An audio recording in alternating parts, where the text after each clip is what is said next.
السلام عليكم ورحمة الله وبركاته. الحمد لله.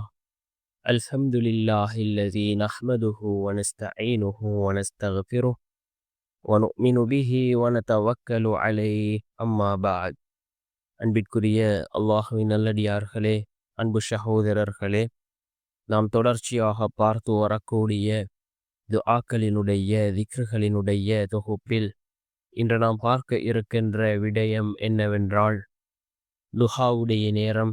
நாம் லுஹாவுடைய தொழுகையை தொழுதுவிட்டு இந்த திக்ரை நாம் 1111 தடவை ஓதுவோம்.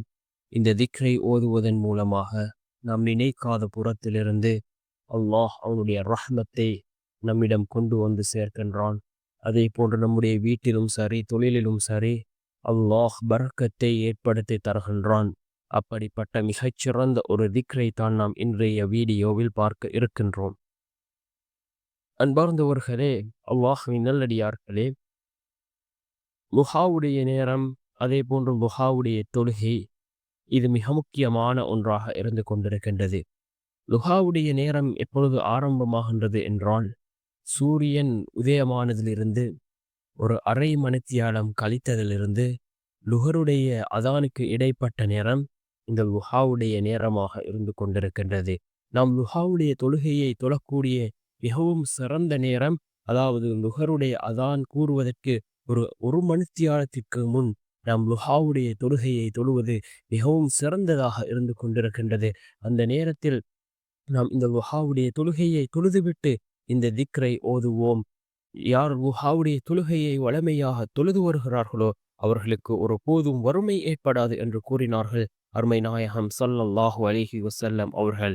அதே போன்று இந்த சஹாபாக்கள் குறிப்பிடுகிறார்கள், நம்முடைய வாழ்க்கையில் ரிஸ்க் அதிகப்படுத்தப்படுவதற்கான காரணம் இந்த லுஹாவுடைய தொழுகை தான் என்று சஹாபாக்கள் கூறுகிறார்கள். அந்த அளவுக்கு சிறந்த ஒரு தொழுகை இந்த லுஹாவுடைய தொழுகையாக இருந்து கொண்டிருக்கின்றது. இந்த லுஹாவுடைய தொழுகையை தொழுதுவிட்டு இந்த திக்ரை நாம் ஓதுவோம்.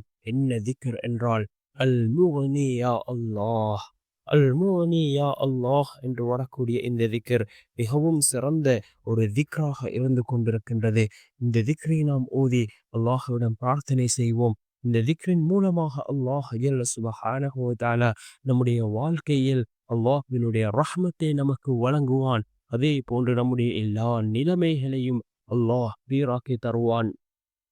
நாம் இந்த திக்ரை ஓதி அல்லாஹ்விடம் பிரார்த்தனை செய்வோம். நிச்சயமாக அல்லாஹ் ஜல்ல சுப்ஹானஹு வ தஆலா நம்மை ஒருபோதும் கைவிட மாட்டான். நம்முடைய நிலைமைகளை நன்கறிந்தவன்.